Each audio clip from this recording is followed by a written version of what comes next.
Hello, I'm George Malim, editor of Vanilla Plus, and welcome to today's Vanilla Plus Thought Leadership webinar. As CSPs seek to maximize the profit they generate from their networks, they need to control how that resource is utilized without alienating their customers. The title of today's webinar is How to Encourage Profitable Services, Not Throttle Them. And the webinar will explore how to put effective mobile charging and policy in place. Today we have three speakers: Dan Baker, the founder and chief executive of research firm TRI, Jennifer Fellows, vice president of product management at CSG International, and David Knox, senior product manager also at CSG International. It should be a very stimulating series of presentations, and we'll be opening the floor up to questions at the end. So without further ado, I'll hand over to Dan. Dan. Hello, George. Thank you very much. Folks, the term policy in terms of network services and customer experience is getting a lot of press attention these days, of course. But I think it's important to realize that policy itself is not really new in telecom. In fact, policy was around in telecom's Jurassic Age, when large, slow-moving dinosaurs, also known as public switch telephone companies, roamed the planet. But swift developments in the wireless industry have put a new focus on policy.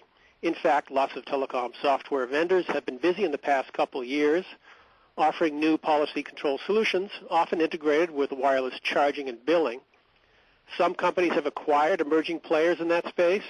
Others have partnered with other companies and growing their own capability in-house. So what's behind this passion for wireless policy? Well, first off, I think policy is seen as a cure for a lot of industry pain. Mobile operators feel cornered by trends that are putting a serious dent in wireless revenue streams. For example, over-the-top players with their web videos, iMessage, email, and VoIP services are hollowing out the core revenue streams of voice, SMS, and MMS. Prepaid operators in developing countries struggle to create stickiness because rivals fiercely compete on the basis of price alone. And billing offers based on fancy rating schemes no longer work as well as they used to because competitors have the same tools and can build similar rate plans. Finally, mobile broadband requires huge investments, but without a better way to guarantee QoS at peak hours, users grumble and operators' profits get squeezed. So there are plenty of issues out there driving the need for policy solutions.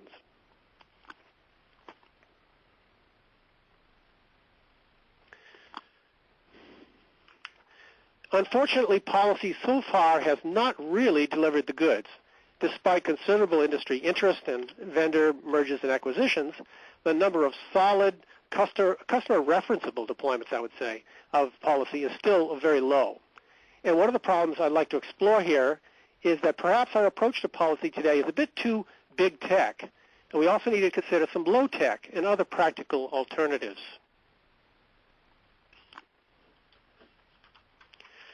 First of all, the lack of many real-world success stories raises questions. If there were policy solutions out there that you could point to that were delivering value, you can bet that many operators would have the confidence to invest more. Instead, the standards bodies are sometimes stuck explaining theory and can't show how to profitably deploy PCRF-based solutions in an actual mobile business. And cost is another major obstacle in policy deployments. The costs are high because networks are not designed to monitor and bandwidth tweak at a very customer-specific level. If you're a prepaid operator, updating the service logic in the main IN system is usually a multi-million euro project, not to mention the cost of billing and charging integration, of course. And the other issue here is what I would refer to as the user experience issue. I mean, it's challenging to implement policy in a way that doesn't annoy users or push them to competitors. And among the issues here, as you can see, being able to explain your throttling policy to the user. When you choose to cut them off or slow them down, the user is going to know what you're doing.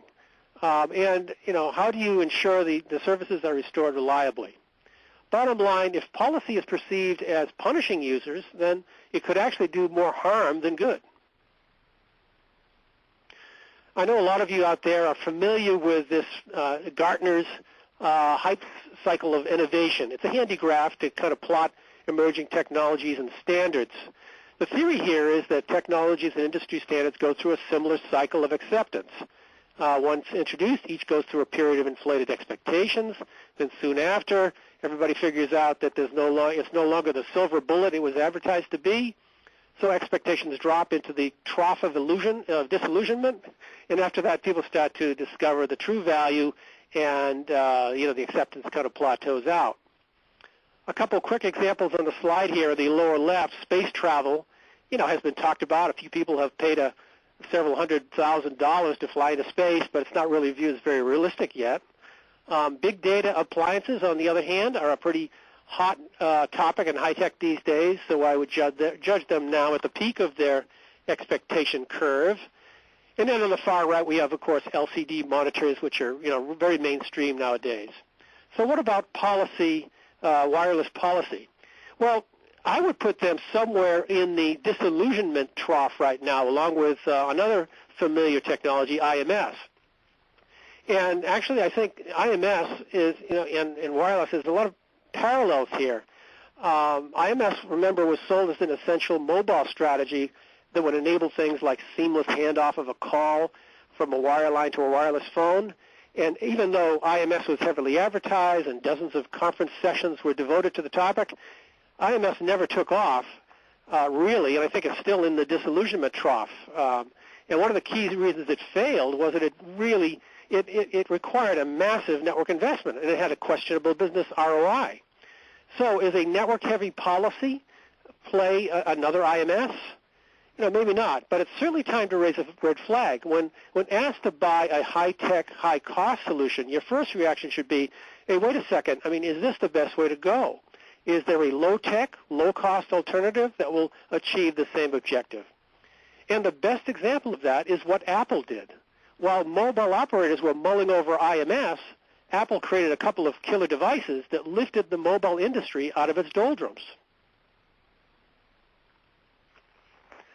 Okay, so I think it's time for telecoms to get back to the basics in wireless policy. The mission is clearly in sync with where mobile operators want to go. It's all about synchronizing the three sides of the triangles I have here, delivering greater customer satisfaction, network efficiency, and operator profitability, and doing it all at the same time. And looked at in its broadest sense, policy is pervasive across the telecoms business. It's implicit in the many rules an operator sets for itself, such as where it bills network, how it prices products, what incentives it offers, and what reserved capacity it sets aside, say, for a VIP customer. And a balanced approach is usually best because the various elements of the policy depend on each other somewhat. For example, if you build network capacity in the wrong places, you can't serve the customers you want to reach, and so forth.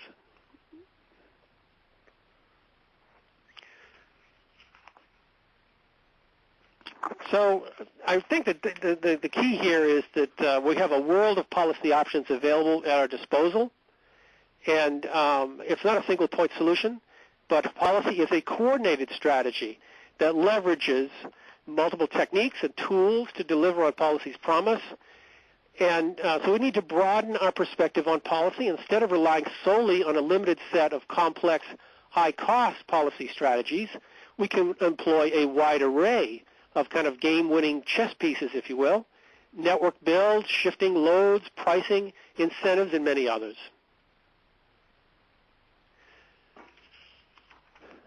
And so I think the future is great for low-tech, high customer touch approaches to network policy. And in fact, I think the airline industry has been using these techniques for decades. And, truth be known, the telecom and airline industries are rather similar in many ways. Both industries require building and selling services across an expensive network. Airlines sell services for a network of airplanes. Telecoms sell services for a network of cables and cell towers. Now, where wireless is going is the mobile telecom equivalent of what the airline industry calls yield management.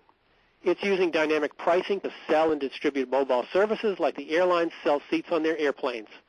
When there are lots of seats available, such as a month before a flight, you lower your price. When seats are scarce, such as at the day of the flight, you raise prices. So I look forward to what Jennifer and David have to say about the innovative policy cases that CSG is implementing with its carrier customers. But first, I understand it's now time for a short poll question, so I'll turn the presentation back to George. Thank you, Dan, for setting the scene. That was very interesting.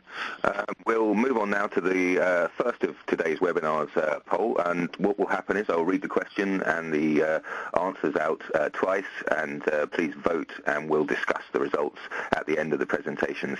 So here we go. Poll 1. How might an operator derive the greatest value from integrated policy control and charging? And do select all that apply. The first response is increased revenue from finely differentiated service offerings. The second possible response is improved customer experience, loyalty, and lifetime value. The third is greater control of network usage. And the fourth is better monetization of new data services. I'll read the question and answers to you again. How might an operator derive the greatest value from integrated policy control and charging? Select all that apply. Response 1, increased revenue from finely differentiated service offerings.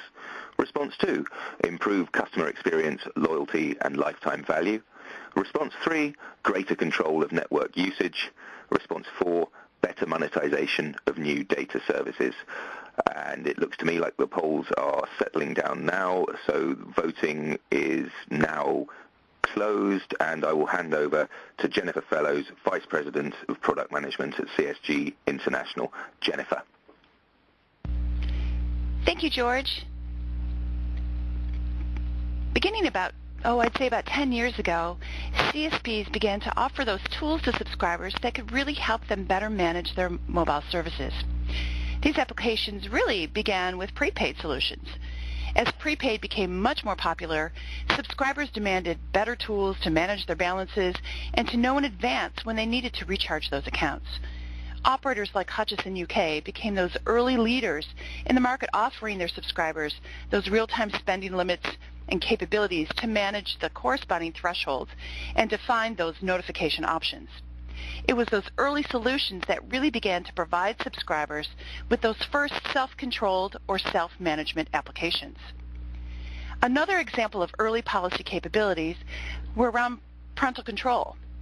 Many parents were beginning to provide mobile devices to their children, but those parents were really concerned about how those children could safely use voice, messaging, and then the burgeoning mobile internet access. Parents were looking for those tools that allowed them to help with the account management of access, such as disabling the device for use during school hours, prevent overspending on text messages, and offer easy-to-use usage control dashboards and notification options. Operators around the world like AT&T and Vodafone invested in those early applications really to give more freedom to those subscribers. And it's these initial capabilities that served as the foundation that helped usher in the policy management era. From those early days in helping that small portion of the overall subscriber base better manage their services, it's now becoming much more widely accepted that policy management solutions have vastly improved the quality of that user experience. Subscribers using mobile data, and clearly we all know this, at unprecedented volumes. Well, why? It's really for a multiple of reasons. Number one, smartphones have entered the market that suit the various users' needs. There are now so many more choices and varying and lower price points. More than ever, users can move from feature phones to more sophisticated devices that access the mobile internet in particular. Secondly, the mobile user interface is much more intuitive and just plain simpler. That makes access to services like Facebook and Google just one click away, and there you are posting your latest update for all to see. And thirdly, many networks have had significant investment, and there's much more to come. This ensures that mobile experience is fast and a lot more reliable than ever before. And as a result, we've seen this data access explode. In recent reports, I think many of us have seen, tell us that the global mobile data traffic grew 2.6-fold in 2010, tripling for the third straight year. And we can expect to see a 26-fold increase in mobile data and see 90% compound annual growth rate. It's just phenomenal about how fast everything is growing. These usage levels have really surpassed everyone's wildest expectations. Policy and the constraints it initially placed on users really became that de facto solution. But isn't that what users really don't want? And why would operators want to restrict access or prevent users from getting access to their favorite services like Facebook while they're using their network? Policy as a control mechanism was actually hindering the user experience and the operator as well from realizing greater revenues. That's because revenue-generating options were not seriously considered. There was a significant revenue opportunity using a converged charging in this high consumer environment. The consumer doesn't know what a megabyte is or a gigabyte is, so it was important to begin to look at charging services distinctly and not by the actual data consumption. This allows CSPs to give services to consumers who can't afford flat rate pricing plans, for example, for data access. And they can do low-cost things then, like Facebook, which drives up the value and the overall data ecosystem expands. Initially, some CSPs felt notification and spend management capabilities would actually prevent that usage from growing.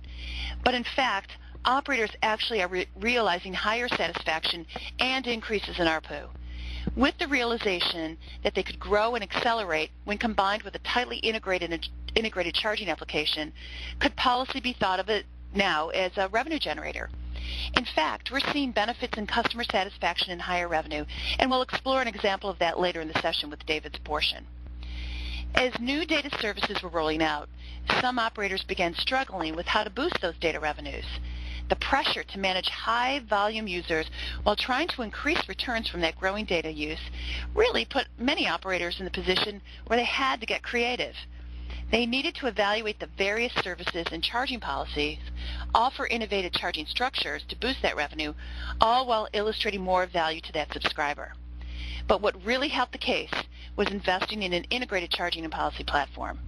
That tight application of charging and policy not only helped to reinvigorate revenue, but also managed to reduce the overall operation expenses as well, upwards of 30% over multiple non-integrated solutions. There was now the proof that policy control and charging policies can indeed work together to increase revenue while improving that overall customer experience. Now operators could really see spending more with the right mix of tools, applications, and pricing. For those innovative and pioneering operators, policy control basics meant balancing criteria such as spend and time of day, location-based services, customer preferences, and more. Getting it right, however, opened the door to 1. A better customer experience, 2. A more personal and customer-specific service engagement, and 3.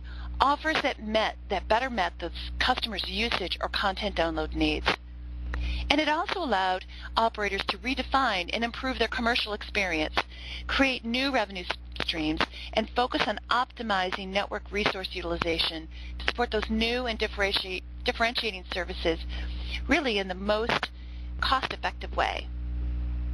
In fact, the estimation is that mobile network operators can promote more spend by offering new plans and offers that allow sort of bite-sized access and trial offers to new applications. These work particularly well in emerging markets where we're seeing some of the fastest increase in data usage. So for example, if an MNO offers access to a social networking service at a lower cost during a defined period, it can make that service more affordable and attractive to new users, move traffic to off-peak periods, and increase the quality of service and overall experience across its entire operation. This is policy management at its most enlightening, balancing charging, access, and network usage to the benefit of both carrier and customer. Examples like these illustrate how subscribers can be provided with those options and tools that they can use to gain more value from their mobile relationship, resulting in operators seeing more revenue, gaining better utilization for their finite resources, and engendering greater loyalty in their customer base. The partnership relationship that subscribers and operators have long been searching for. Charging and policy applications fully illustrate how important the customer experience has become. Plain and simple, subscribers want choices, and they expect operators to provide the applications they need in exchange for their loyalty. Operators have realized that providing subscribers with tools that give them the control is for their mutual benefit. Customer experience is the final competitive frontier, and policy management applications are helping to align the needs of subscribers and operators much more closely. Customer experience versus customer expectation is the KPI for customer delight. Operators must be keenly focused on the subscriber and their preferences and demands to retain them and grow the revenue from that base. No doubt, mobile broadband requires huge investments, but without a better way to guarantee quality of service at peak hours, especially for those customers paying top dollar, users complain and operators' profits get squeezed. Although the users who are price conscious will actually be more ready to accept that best effort. Giving everyone the same services disappoints the best customers and exceeds the expectation of the lowest value users, and effectively satisfies almost no one. These proactive and popular policy applications help to change the way subscribers could use their devices and self-manage their usage. It's now no longer viewed as a usage limiter, but more like a revenue accelerator. So these benefits are delivered by the combination of charging and policy and are resulting in higher customer satisfaction. As Dan noted, in other industries, we are seeing this customer focus take hold. For example, in the biggest U.S. bank, Bank of America, they launched its mobile website in 2007 and was the first to launch an iPhone banking application. Today, it is the iPhone's most downloaded financial app. This iPhone application benefits are delivered by the combination of charging and policy as well, and are resulting in higher and more improved customer satisfaction. In those banking terms, they found that if you give people more control over their banking on their own terms, you win their loyalty. With more than 2 million of its 59 million customers using its mobile banking application, Bank of America really now lays claim to having the highest adoption rate of mobile banking usage among its entire competitor base. Between 8 and 10% of the bank's mobile banking customers are now new to the bank, and this implies that the mobile control capability was a major influence in the decision to move to that bank. In our market, we are seeing actual benefits from operators who do this, who use policy and charging together. Now at this point, I'd like to hand it over to George to introduce the next poll question. Thanks, Jennifer. That was very interesting. Just while we're waiting for the poll to come up, I'd just like to remind all the attendees that you're free to ask questions in the Q&A box, which we'll deal with at the end. So if a topic comes up as we're going through the webinar, do feel free to ask a question, and we'll cycle back to that at the end. Now, moving on to the audience poll, question number 2. That will shortly be on your screen. I'll read that out to you twice, and please vote when you're ready. The question is, how successful have CSPs been to date in applying policy control and charging? Select only one of these answers, please. The first answer is very successful. Most CSPs believe it is making a real difference to their customers and revenues. Answer 2, it's early days, but there are some indications of success. Number 3, policy control and charging have not yet had any significant impact on the telecoms business. And I'll read the question and answers again. How successful have CSPs been to date in applying policy control and charging? Select only one response for this poll, please. The first response is very successful. Most CSPs believe it is making a real difference to their customers and revenues. Response 2, it's early days, but there are some indications of success. Response 3, policy control and charging have not yet had any significant impact on the telecoms business. And of course you have the option to not vote at all. It looks like the voting is settling down, so let's close the poll now, and we'll come back to discuss the results at the end. Now I'm going to hand over to David Knox, Senior Product Manager at CSG International. David, looking forward to your presentation. Okay, thank you, George. So what I wanted to share with you today is some examples and some case studies that we wanted to talk through where we're showing how operators are currently enabling policy and charging, and also looking at some of the new market trends that we're seeing in terms of new types of policies and new types of charging that operators are looking to offer. So I wanted to, first of all, introduce three who many of you will know, obviously, and are very familiar with. multinational 3G mobile operator. They've been actually providing convergent charging and service control to their subscribers globally since they launched in a variety of countries. And you see there some of the examples: UK, Ireland, and as far away as places like Indonesia. They've been providing real-time charging and service control for circuit switched, but also for data services. And the solution that we provide essentially enables them to offer to all of their customer base access to all available services, irrespective of what type of service it is, irrespective of the payment method, whether it's a prepaid or whether you're a prepaid or a postpaid customer. It doesn't matter. You as a customer get access to the same set of services irrespective of how you pay for them. This has obviously led to a better customer experience and more happy customers.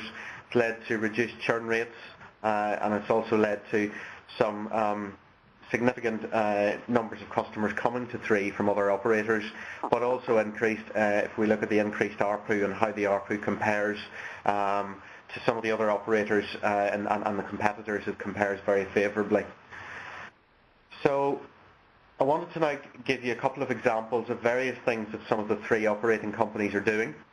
The first example here is actually from the UK, and if we look at bill shock as one example of where policy solutions often come into play. Traditionally, bill shock has been seen as a huge problem, especially so in the EU, where regulations have been introduced specifically to deal with the issue of bill shock and spend control on data roaming. Spend limits, however, they are, in their nature, can be seen as being very restrictive and often are rolled out by operators in a restrictive way. However, if you look at the example of 3 UK, what they actually do, and you'll see that's actually a real phone screenshot, is what they're doing is actually keeping the consumers informed about how much they're spending on internet usage whilst they're abroad. And they keep you informed of a running total of your spend, and also the ability to buy an add-on product that actually gives you an increased amount of included internet usage. So effectively, what it has gone from being seen as a somewhat restrictive mechanism to a mechanism where it has effectively been turned into an opportunity to not only boost customer satisfaction but also to increase customer spend, because it makes it very easy for the consumer to buy that add-on product, and that add-on product is something that the customer needs at that particular time as they're using the service, and it makes it very easy for them to actually sign up and receive the benefits of that product, and that is something that consumers are very willing to actually pay for. So by having these regular updates as to how much money you're spending, the consumer obviously can use their services abroad in an informed way, in a way that means that they are not afraid of actually using too much of the service, and in a way which really establishes trust between the consumer and the operator. And ultimately, consumers who are aware of what they're spending and feel that they are not going to come back to a huge bill will ultimately spend more than someone who just turns their data roaming connection off as soon as they get off the plane and looks for the first available Wi-Fi hotspot. The outcomes of this has obviously been a better service experience, increased customer satisfaction, and an increased perception of trust between the operator and the consumers, and ultimately an increased ARPU from data roaming. If we look then at the link into the add-on product, so within that text alert that you get, you can follow a link very easily that takes you to your self-care portal where you can actually go and buy the add-on product. And if we look at some research that was done in the UK a couple of years ago, 42% of consumers questioned said that they would actually use their phone more if they were aware of their real-time spending. So telling people how much they're spending is not necessarily a bad thing. Another example from Sweden is where a service has been launched to be specifically aimed at the family market and to target family groups. So quite often, if we think of probably of our own situations with parents and children, quite often parents implement their own spend controls on their children by giving them a prepaid handset. Quite often those prepaid handsets may be from different operators, so they may have a different SIM card in each one from a different operator. There's no real loyalty to any operator in particular in that kind of setup, and it makes it very easy for people to swap a SIM card out and go and buy another SIM card which had a better deal. However, what 3 in Sweden realised is that in order to target more effectively the family market, they needed an innovative bundle that would build stickiness across all family members.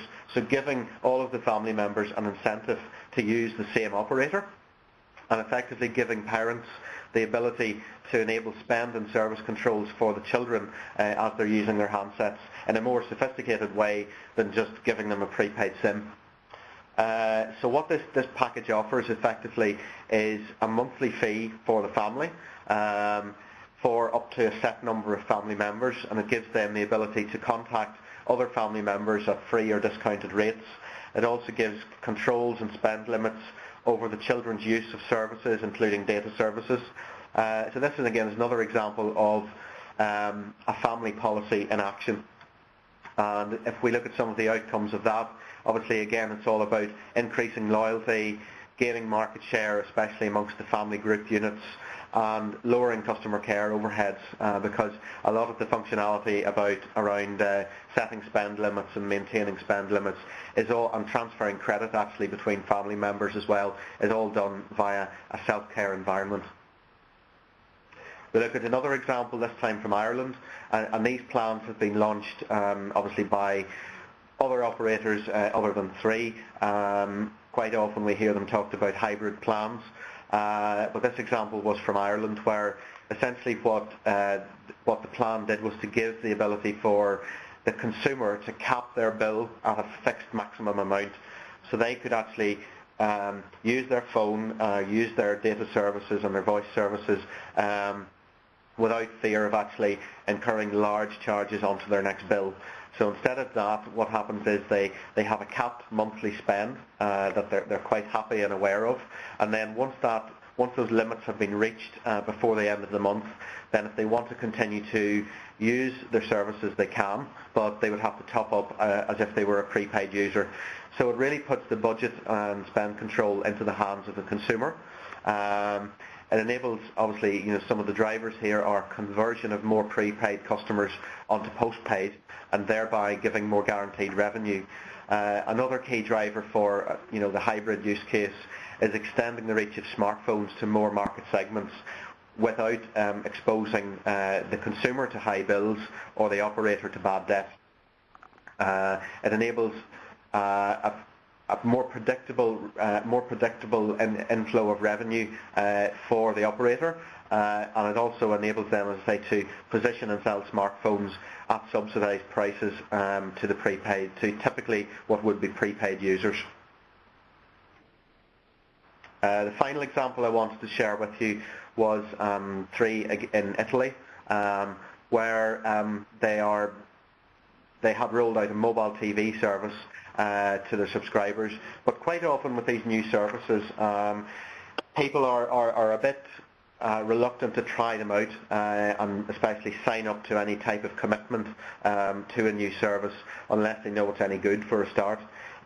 So what this offer allowed 3 to do was to charge a daily or a weekly rate, so a very short commitment period for access to the service, and then whenever people signed up to that service, they could then be targeted with a marketing campaign with messages to get them to not only give feedback on the service, but also to get them to commit to a longer period of actual financial commitment.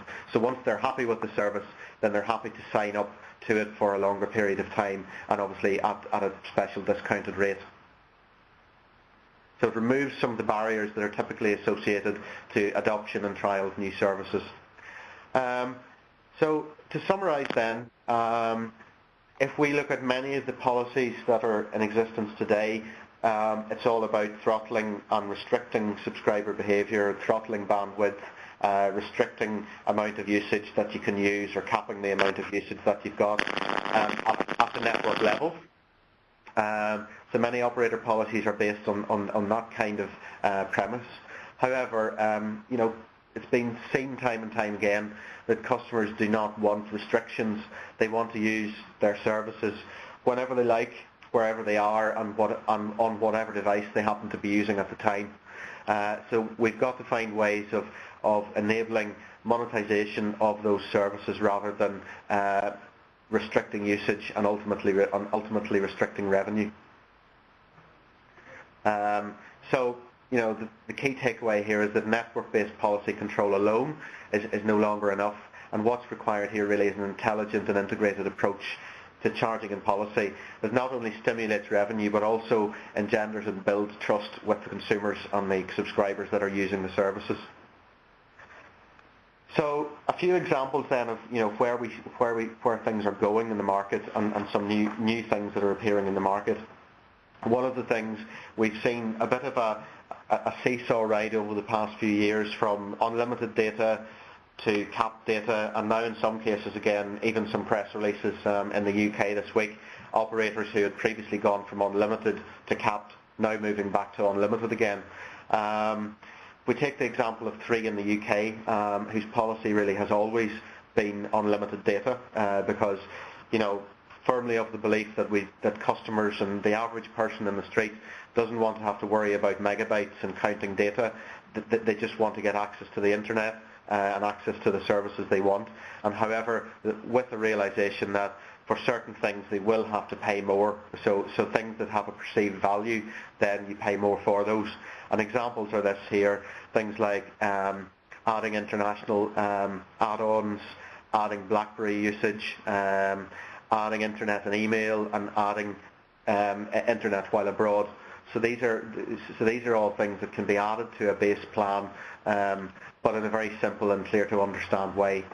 Another example we've seen across Europe and many other geographies, the rise of multi-device plans.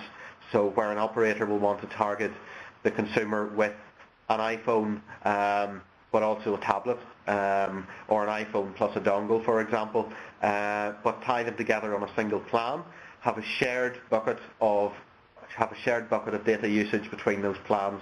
So that's another thing we've seen that many operators are currently looking at. And if you look at quite often, it's a bit like the family example where all the children have different SIM cards from different operators. The real purpose and the business case behind the multi-device plan is to build loyalty and build stickiness, so that you will have all your devices with the same operator. So you're not going off and buying a SIM card for multiple operators, having a different one for each device. And if we look at the final example, tethering is another interesting example, and the approach that many operators have taken thus far to tethering is to discourage or restrict it. It's very easy with something like the iPhone, because it's a controlled environment, and it's very easy to disable the functionality on the device to enable you to set up tethering in the first place. However, if we look at things like Android devices, where there's much less restrictions on the applications that you can install, it makes tethering very easy to set up, and somebody who's determined to do it will actually do it. However, if you start tethering your connection, obviously the amount of data that you're consuming on your data plan increases greatly. You're using a lot more of the service and using a lot more of the operator's network resources, but not paying any more for it. But again, this is something that research has shown consumers are actually willing to pay more for if they have a perceived value.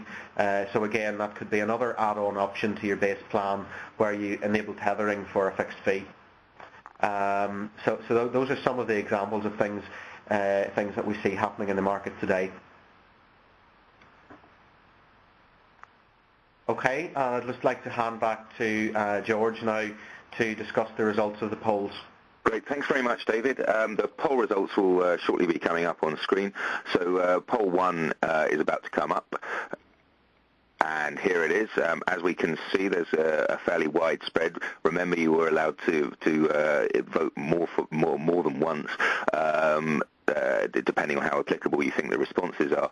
So clearly the most popular response was improved customer experience, loyalty, and lifetime value in answer to the question, how might an operator derive the greatest value from integrated policy control and charging? However, we have a kind of equal spread on the second, which was increased revenue from finely differentiated service offerings, and the fourth response, better monetization of new data services. So it looks like the priority here is in the customer experience and the ability to monetize from new services, rather than looking at the historical throttle approach, which only just under 47% of you selected. That's still important. So turning to David, is that response in line with what you're seeing among CSPs? Yes, I would say broadly it is. I'd say there's the realization that there's now a need to do more than just simply control network usage, and actually with advances in network technology, network congestion is actually becoming, not saying it's not an issue, but it's probably less of an issue relative to what it was a few years ago. Really the key thing now is actually about giving subscribers what they want and giving them options and upsell and add-ons that they're willing to pay for. Okay, great. Turning to Dan, were you expecting that in terms of, it looks to me like it's stimulating loyalty and improving the customer experience is slightly ahead of generating new revenues. Is that what you'd expected to see? Yeah, I think that they're all in the same ballpark. I mean, I think it's encouraging to see that the network usage is rather low. I think operators have kind of got the picture that, policy is a lot broader than how it was painted only 2 years ago, when people were saying, oh, geez, we've got to, chop off the bandwidth and, really throttle users. I think people are getting the message now. Sure, thank you. And Jennifer, do you have any observations you'd like to add to the results of this poll? Yeah, I think it's great that everyone's finally realizing that it really is about the customer. I think people gave it a lot of lip service not that long ago, and this is indicative of the things we've been seeing with the operators that we're working with and the challenges they're facing. So, there's a concerted effort. And so when you see an improved experience, the rest of it, the revenue, the improved monetization, that all comes with it. Okay, great. Thanks very much. Let's move on to the second of our polls and talk about the results of them. They're just coming up. Excellent. So the question was, how successful have CSPs been to date in applying policy control and charging? And the option here was to select only one. The clear popular response was policy control and charging have not yet had any significant impact on the telecoms business, although only just under 52% of you thought that. I think perhaps the more accurate answer is the second one, that it's early days and there are some indications of success. And there's some nearly just under 4% of you very optimistic, glass half full people that think policy control and charging has been applied very successfully. I think the second part of that first response is interesting, that most CSPs believe it is making a real difference. I think perhaps it would have been interesting to see most CSPs understand that it can make a real difference. But I think that's probably a fair reflection of the market. What are your views on that, Dan? Yeah, I think that it makes sense what people are saying here. And I guess, everybody's stacked either the early days or not significant at all. I mean, take a look at the most popular wireless service, broadband service in the world, the iPhone, right? I mean, it really doesn't use policy yet, So we are very much in the early days. And, when we start seeing things being applied in the Apple environment, I think that use policy, and that's kind of when we graduated into the second tier maybe. Sure. Jennifer, is this what you expected to see? It doesn't look like terrible news from my point of view. It looks like a very realistic response to what's actually happening on the ground. Yeah, I think so. I mean, some of the examples we provided are those that are really innovators in this space and grasped early on that, making this integrated charging policy approach was absolutely the right thing, and it was they were ahead of the curve. I think what we're seeing is an evolution from, okay, looks like I've solved some of the network issues. I'm just kind of handling the capacity. Now I've got to figure out better ways of working with my subscriber base to make it much more usable to them.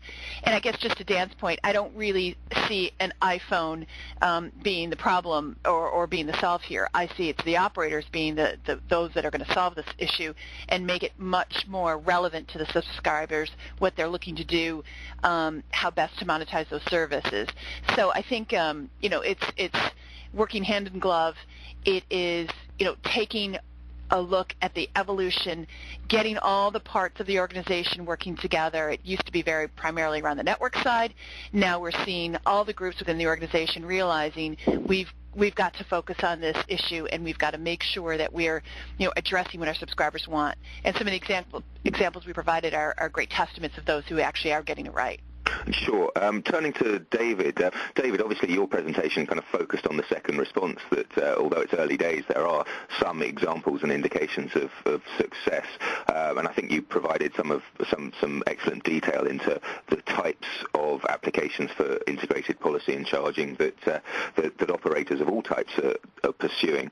Do you think that that means we're approaching a tipping point where use of integrated policy, control and charging starts to accelerate, or will that take a while longer?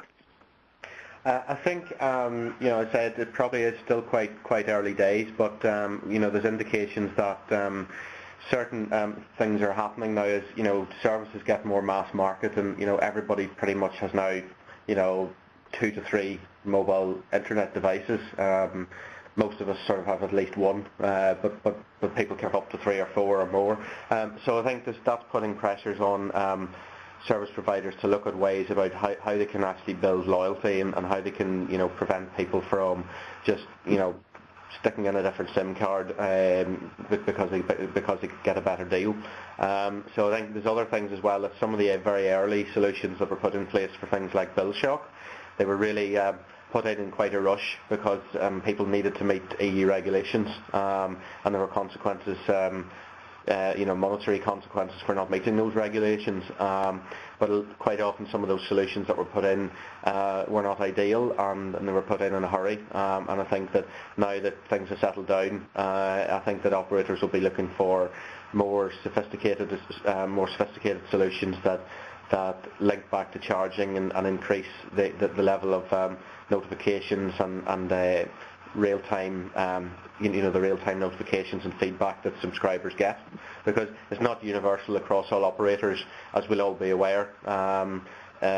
Depending on which operator you're using, you kind of have a different experience of how spend control is actually implemented today. Sure, thank you. Let's open the floor up to Q&A now. We're very keen to keep the discussion interactive, so don't be shy. I won't publicly embarrass you with the question you've asked.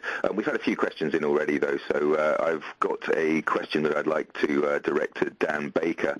The question is, should policy be viewed as a technical challenge or more of a cultural and organizational one? CSPs may have the tools, but what needs to be done to teach them how to use them effectively? Dan, what's your view on that?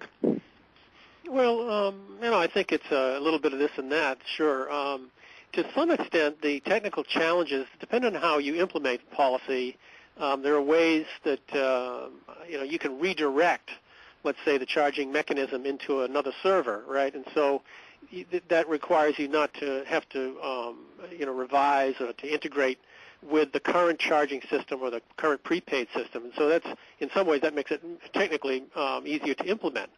However, you still have the classic battle between, IT and network, and when, those guys like to fight with each other to a certain extent and contend, and marketing is in the middle. Marketing wants to run, they want to implement the latest and greatest things to, help the consumer, help the customer base.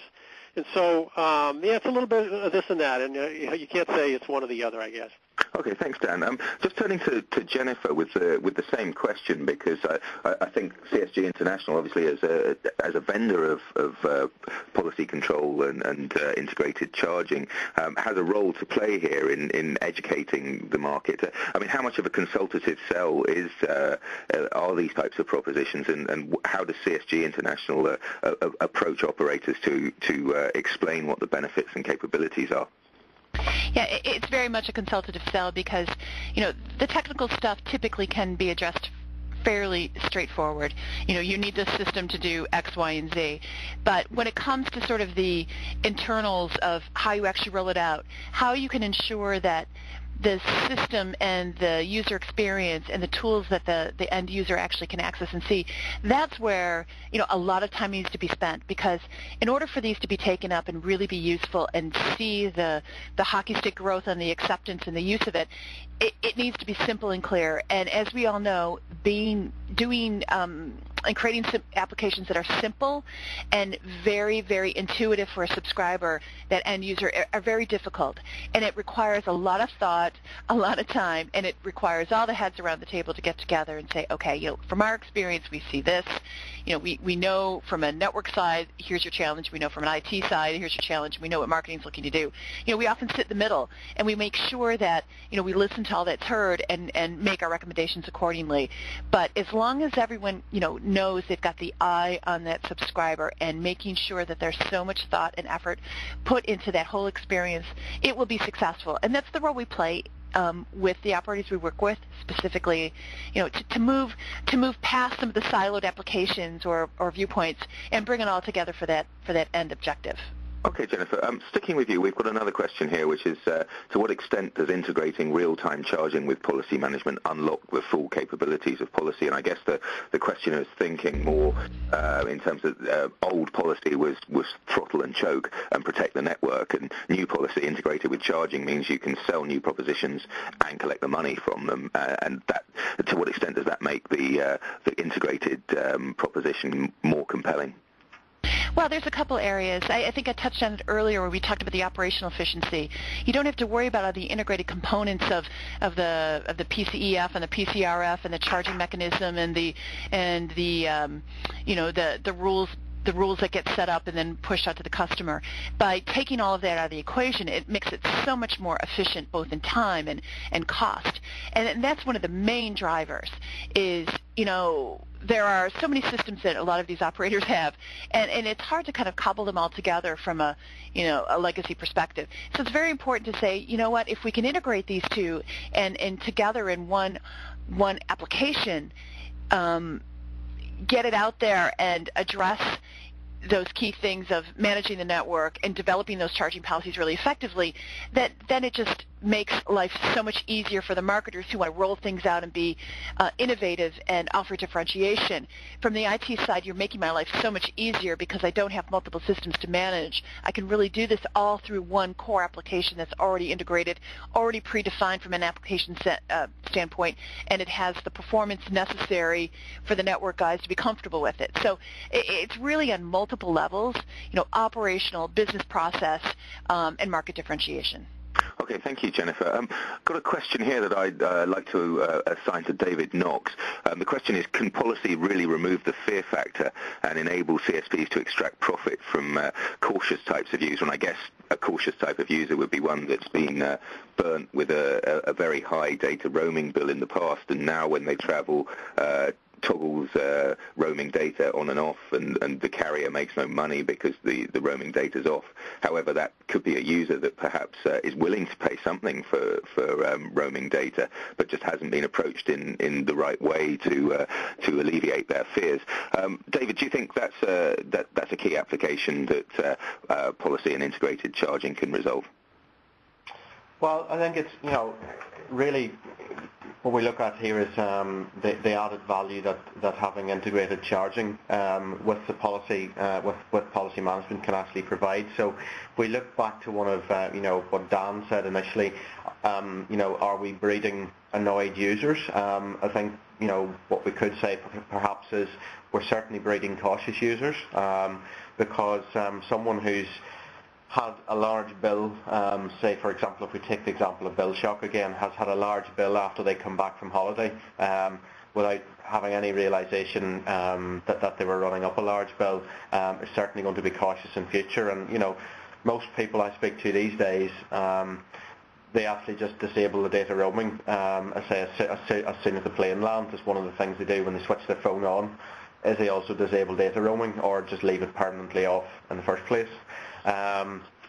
So I think it's not really the cautious users that are causing the problem. It's actually the fact that people have been stung already, and they weren't always a cautious user. And I think anything we can do to enable those users to get a view of what they're spending and be told as they go along how much they're spending, will obviously go a long way into regaining that trust and building that relationship back up again.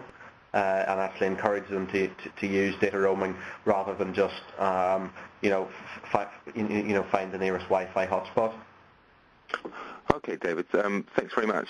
I've got another question in here, which is looking slightly ahead, so I'll probably direct that to Jennifer and then Dan Baker. The question is, how many discrete policies do you think will be implemented by the average CSP by 2014, and how will the operator determine which policies they should create and perhaps prioritize? Jennifer? Well, I think there's going to be a set of basic policies associated with spend, notification, and access. Those will be sort of the table stakes associated with, across all segments.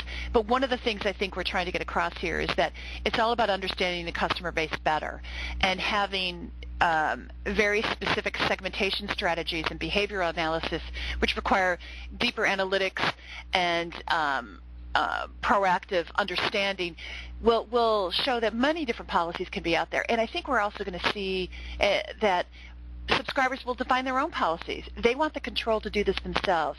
And it goes to what David was talking about, trust. A lot of subscribers don't trust the operators.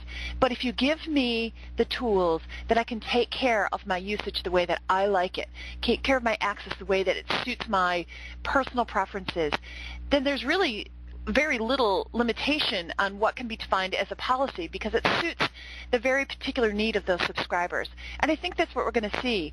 As we've pushed more out to subscribers, both on the types of applications they like to use, the access types they like to use, I think there's really, it's difficult to put a limit on things because it's going to be about really the details of what that subscriber wants and what suits them best. I like the idea of being able to set up my policies that make sense for me, both on when I want to use it and what I want to see, and for those in my family because they do things a little bit differently, or restricting certain things for a child, my child in particular, and things I don't want her to see. So I think it's all going to be about learning much more about that subscriber and applying other capabilities such as deeper customer insight, and that will open up the door to basically almost anything that subscriber can do, and the operators need to empower that. Okay, great. Thank you, Jennifer. Just turning to Dan, I mean, will the number of policies operators put in place cause a problem in the sense that they could spend all their time working out what policies they want to deploy rather than just prioritizing on a few and generating profit? What's your view on that, Dan? Yeah, I mean, I agree with Jennifer that, once you get the first, once you get the knack of this thing of getting policies implemented, then you're going to want to implement them at the very lowest levels. I mean, it could be policies very specific to customers even, VIP customers. You might even have policies very specific to those types of folks. Let's say you're signing up as for a mobile broadband plan that includes the New York Times and other services, and you can pick and choose, and you got different policies, and they interact with each other. I mean, the sky's going to be the limit, and we haven't even begun yet to really see how this is going to roll out. It's going to be pretty exciting, I think. Okay, thank you, Dan. That was a very interesting thing. The sky's the limit, and I think that's perhaps the message we should end on. I'd like to thank all the participants for spending an hour with us today, and I'd like to thank, in particular, our speakers, Dan Baker from TRI, Jennifer Fellows, and David Knox from CSG International. It's been an interesting discussion, and I think it actually lays out the shape of the communications industry for the coming decade, as operators will more clever through the use of policy and integrated charging. Many thanks for joining us today. Goodbye.